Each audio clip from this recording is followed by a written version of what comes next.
Hashana Haba'ah Yerushalayim, next year in Jerusalem. Over there in the... Welcome to Theology in Perspective, the Bible teaching ministry of Dr. Daniel Woodhead.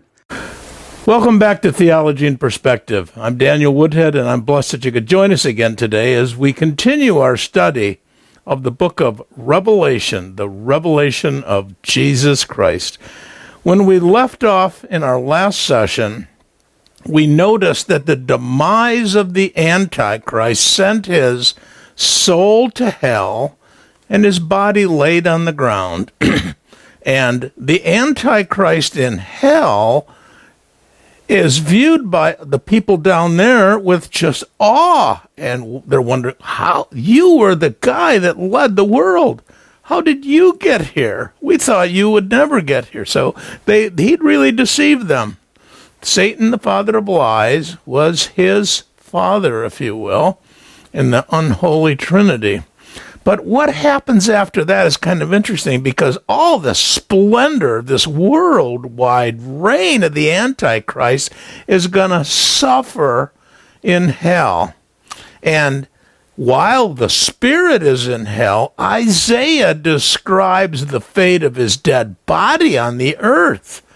Now, from Isaiah 14, verses 16 to 21, the Lord says, "They that see thee shall gaze at thee. They shall consider thee, saying, Is this the man that made the earth to tremble, that did shake kingdoms, that made the world as a wilderness and overthrew the cities thereof, that let not loose his prisoners to their home? All the kings of the nations, all of them sleep in glory, every one in his own house.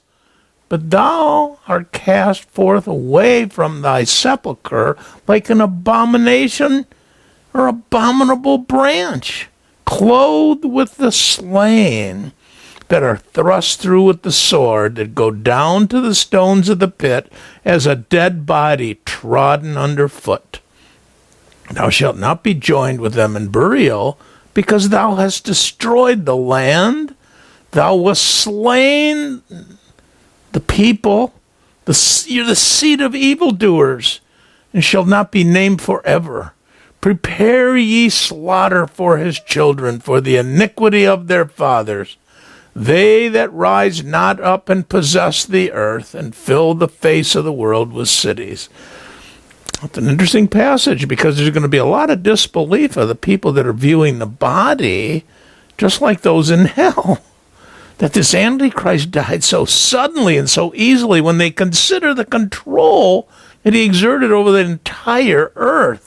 While lesser kings are buried in elaborate sepulchres, his body's just going to be trampled over by the retreatment of his own army. And his body is not going to be buried at all. It's going to be resurrected and cast alive into the lake of fire during the 75-day interval at the end of the tribulation. Now, we'll introduce that today at the end of our discussion of the campaign of Armageddon. We'll introduce that concept today. This is why Isaiah says that he won't be buried, because his entire family is going to be destroyed, so that they're unable to follow his path and attempt to rule the world. It's a standard procedure. Unfortunately, is in ancient kings of the past, they would kill the families of the deposed king so that they couldn't try and rise up against them. But, we've noted in several passages that the Messiah is going to slaughter the army by marching through the land in indignation and treading the nations with his feet, causing his garments to be bloodstained. Now, Zechariah describes the manner in which these massive hordes of the Antichrist army are going to be destroyed. In Zechariah 14, verses 12 to 15, the text says, "And this shall be the plague wherewith Jehovah will smite all the peoples that have warred against Jerusalem. Their flesh shall consume away while they stand on their feet, and their eyes shall consume away in their sockets, and their tongue shall consume away in their mouth. And it shall come to pass in that day that a great tumult from Jehovah shall be among them, and they shall lay hold every one on the hand of his neighbor, and his hand shall rise up against the hand of his neighbor, and Judah also shall fight at Jerusalem, and the wealth of all the nations round about shall be gathered together, gold and silver and apparel in great abundance, and so shall be the plague of the horse, of the mule, of the camel, of the ass, and of all the beasts that shall be in those camps as that plague. So the method that God's going to slay, that he's going to use to slay the armies of the Antichrist, are going to embody the characteristics of a nuclear explosion. And I want to talk about that for a few moments. One survivor of Hiroshima, which is where the first atom bomb was ever dropped, in August of 1945 to end the Second World War, and then the one that followed that was at Nagasaki, in Japan. But there are effects of those bombs that eyewitness accounts have related. One group that was really in close proximity to the blast evaporated, and the second, somewhat further away, died shortly thereafter. But their physical characteristics are very, very similar to what Zechariah is saying. Now, the eyewitness accounts say that those close to the hypocenter were instantly incinerated without leaving behind a trace, except for maybe a shadow on a wall or a street where the bodies had partially protected the surface of the wall of the street from the initial flash of the heat. And one author noted that those closest to the blast passed from being to nothingness faster than any human physiology can register. Wow. And those that were slightly farther away from the center of the explosion didn't die immediately, but they suffered severe third-degree burns all over their bodies, and in particular to any areas that were exposed directly to the heat, because they just suffered a period of intense pain before dying of their injuries. And anybody that witnessed the explosion and survived invariably described these victims in just the most horrific terms. For example, the appearance of the people was, but they all had blackened skin from the burns. They had no hair. That was burned off. And at a glance, you couldn't tell whether you were looking at them from the front or the back. And they held their arms forward like this. And they looked couldn't tell whether they were forward or backward. And the skin on their hands and their arms and their faces just hung down. It just slid off. Now, if there had been only one or two such people, this man that related this, he said it wouldn't have made such a strong impression, but everybody he saw looked like that. And many of them died along the road. And, in recalling this, he said, man, I can still picture them in my mind like walking ghosts. Man, and this is what's going to happen. This is what's going to happen to the armies of the Antichrist that are there. So the fighting is going to continue all the way back to Jerusalem and end in the Valley of Jehoshaphat. Remember now, it starts over in Bozrah, which is Petra today, today it's in southern Jordan, and it used to be called Edom. And the fighting's going to start there. It's going to go all the way east up to Jerusalem, or west, and then the nations that came against Christ are going to find themselves being trodden down by the King of the Jews in the Valley of Jehoshaphat, which is where the Kidron Valley is today. It's on the east side of the Temple Mount, between the Temple Mount and the Mount of Olives. Now, Revelation 14, verses 19 to 20 says, and the angel thrust in his sickle into the earth and gathered the vine of the earth and cast it into the great winepress of the wrath of God. And the winepress was trodden without or outside the city, and blood came out of the winepress even unto the horses' bridles. By the space of 1,600 furlongs, 1,600 furlongs.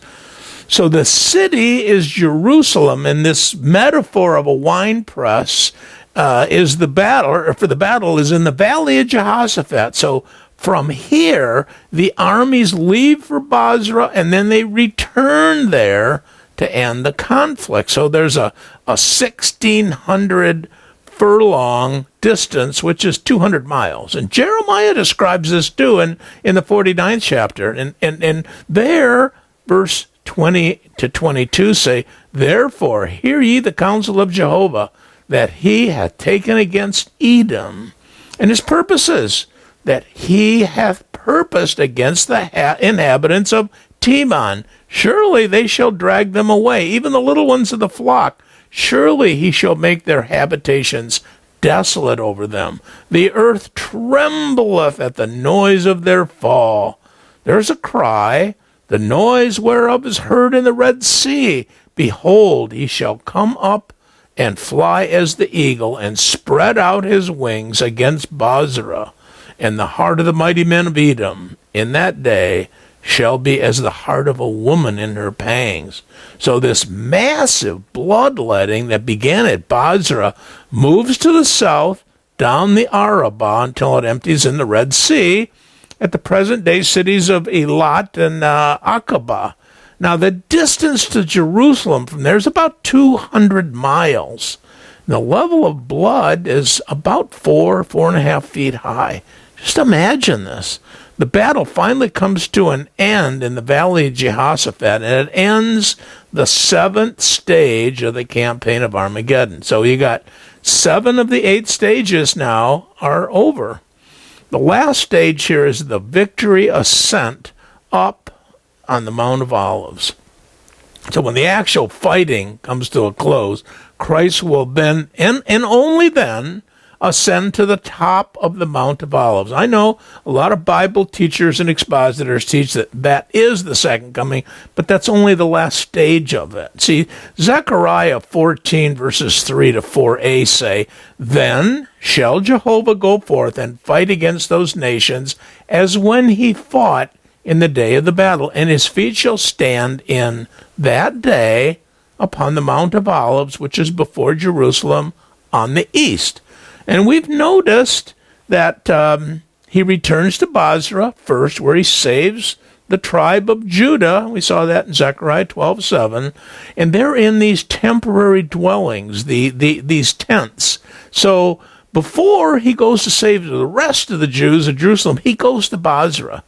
And notice that it's only after he's completed the fighting will his feet stand on the Mount of Olives. And along with the victory ascent, a whole number of major earthly convulsions are going to happen. So let's go back now to the 7th bowl judgment, which we did not complete. We did the 6th and the 7th, but they're part of the campaign of Armageddon.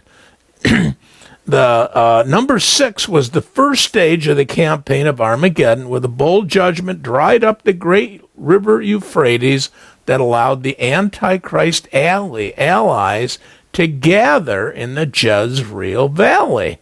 Revelation 16, verses 17 to 21 says, "And the 7th poured out his bowl upon the air, and there came forth a great voice out of the temple from the throne, saying, It is done. And there were lightnings and voices and thunders, and there was a great earthquake, such as was not since there were men upon the earth. So great an earthquake, so mighty, and the great city was divided in 3 parts, and the cities of the nations fell. And Babylon the great was remembered in the sight of God to give unto her the cup of the wine of the fierceness of her wrath," or his wrath, excuse me. "And every island fled away, and the mountains were not found. And great hail, every stone about the weight of a talent, come down out of heaven upon men. And men blasphemed God because of the plague of the hail. For the plague thereof is exceedingly great." So this brings the great tribulation to an end. And the voice that emanates from God's temple and his throne emphatically states that this is the final effort for the correction of mankind. And remember now, the three major reasons for the tribulation have been satisfied now. First one is to make an end of sin and sinful people. Pull sin out of the creation. To break the power of the holy people, the Jewish people, to bring them to their Messiah.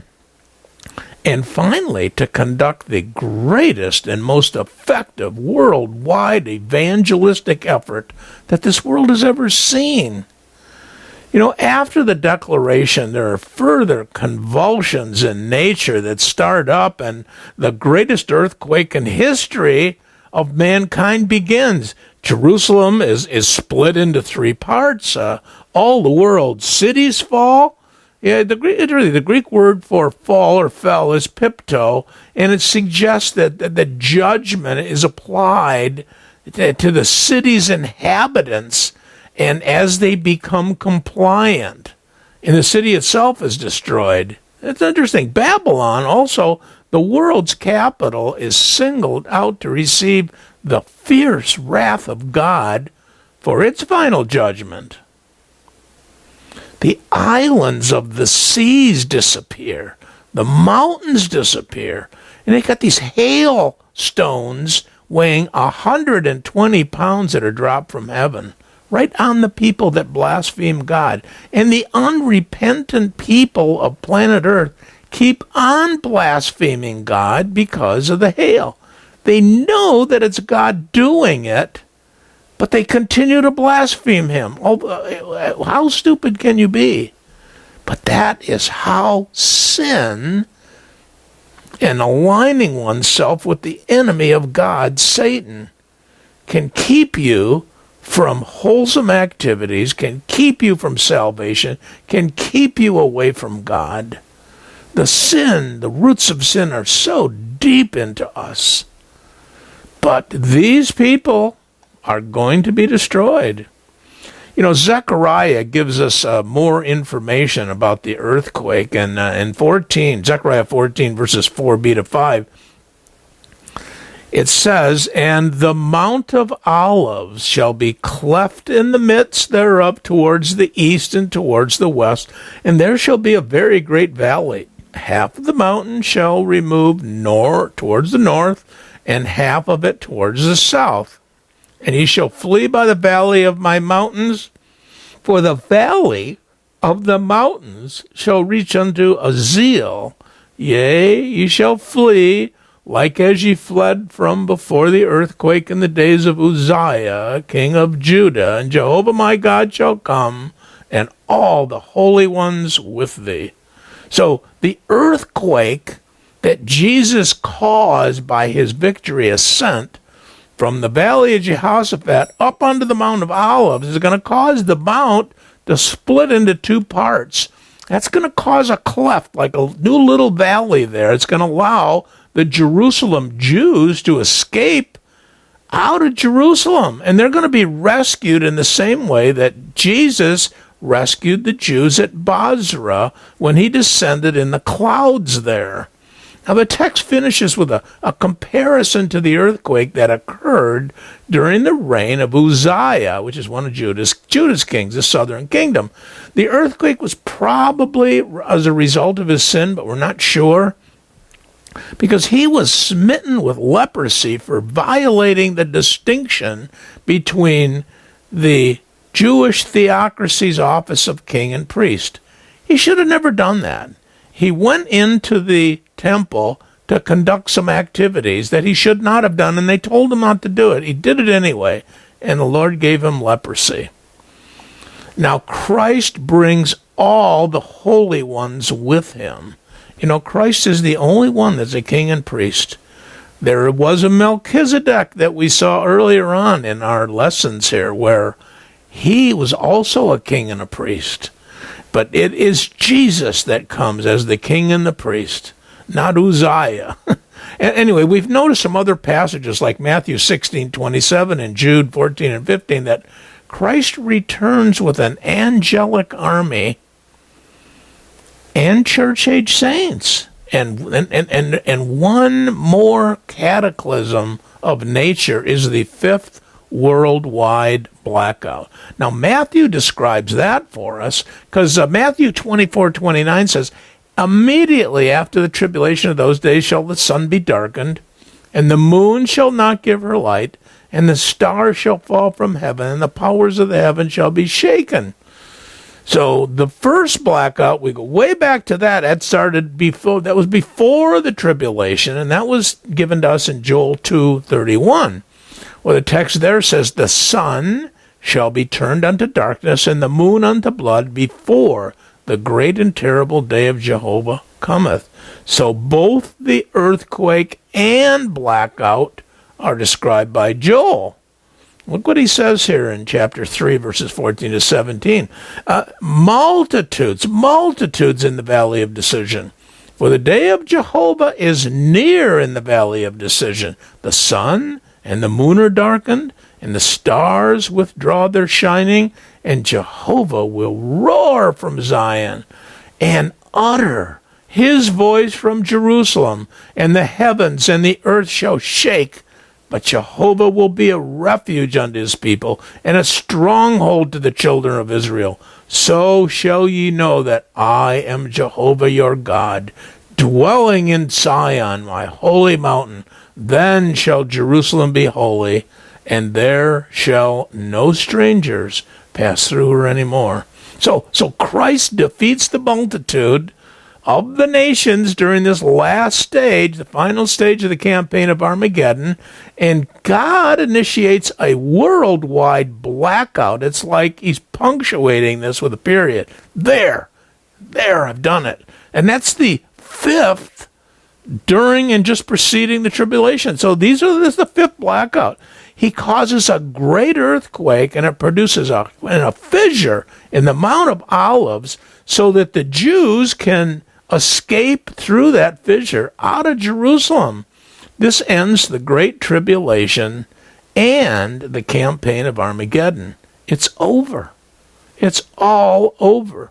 And the earth has been completely reshaped. It's still a globe, but the surface has been reshaped. The islands are gone, and the mountains are gone, and everything is restructured.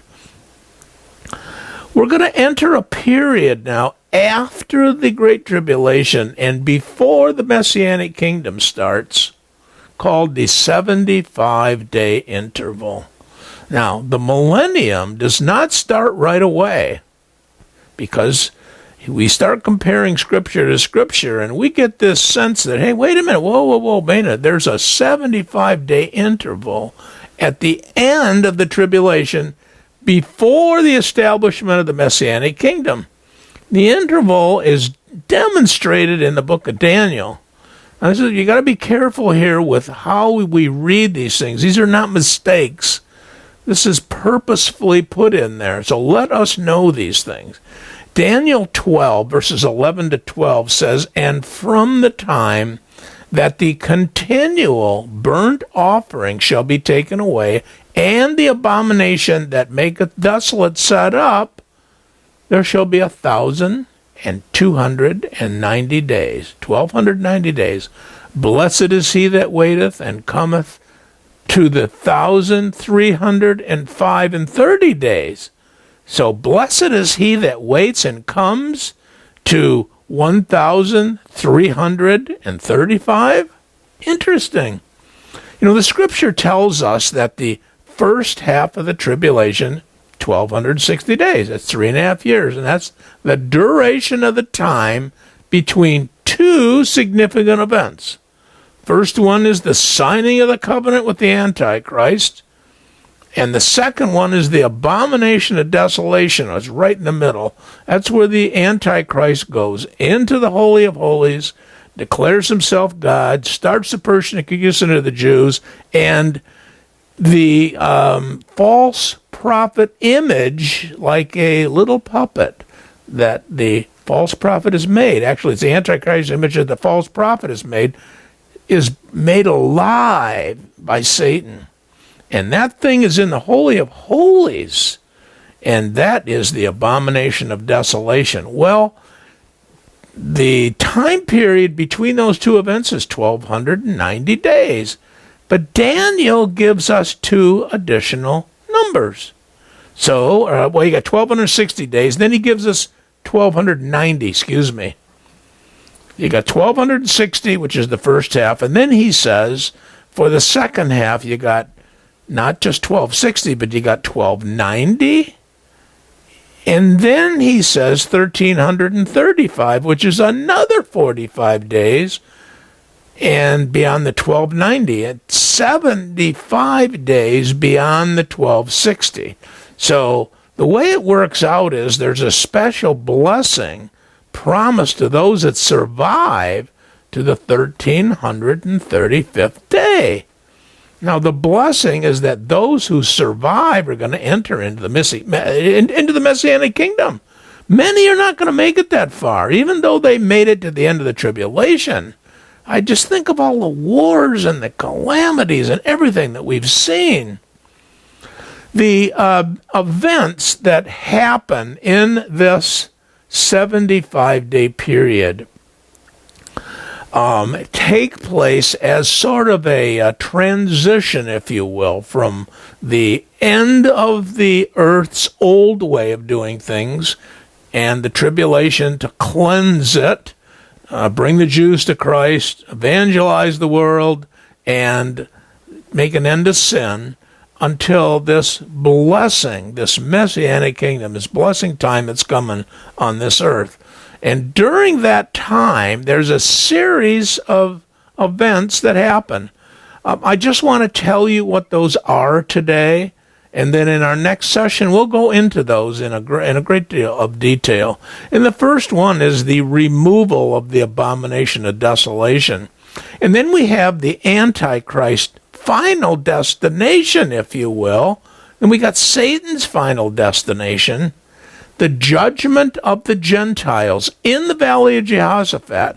And then there's a resurrection of the Old Testament saints, the resurrection of the tribulation saints, then the completion of the first resurrection. And then finally, the marriage feast of the Lamb, the marriage supper of the Lamb. Now, that's the formal start of the millennial kingdom, and it's going to be really interesting to see that. So we'll look at that in our next session. I'm so blessed that you could join us for this series, and I hope this is edifying for you. I would ask if you have any questions, please call. Please let us know what your thoughts are on this. The announcer is going to come on with some message for you, and there will be a phone number and an address for you to contact us. God bless you, and I look forward to seeing you in our next session. We hope you have been blessed by this message today on a contemporarily relevant Bible topic. Dr. Woodhead has been teaching the Bible for 25 years. He is a pastor, an author, and conference speaker on various biblical subjects. Dr. Woodhead is the Dean of the Jewish Studies School at Schofield Seminary. His seminary teaching includes the Old Testament and Biblical Hebrew. He has attended Hebrew University in Jerusalem and a Hebrew College in Massachusetts. If you would like a DVD of today's program, please write us at Post Office Box 48, Hart, Michigan, 49420. Again, that's Post Office Box 48, Hart, Michigan, 49420. Or call us at 877-706-2479. That's 877-706-2479. Once again, 877-706-2479. The cost is $15. Let us know if you have any questions about today's broadcast. We look forward to providing you with continuing Bible messages each week on this station. God bless you.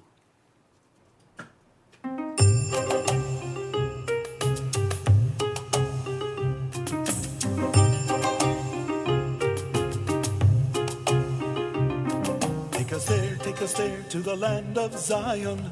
Next year in Jerusalem, Lishana Haba'ah Yerushalayim. Next year in Jerusalem. Oh, hear, O Israel, hear. O Lord, thy kingdom come, thy will be done next year. Lishana Haba'ah Yerushalayim. Next year in Jerusalem.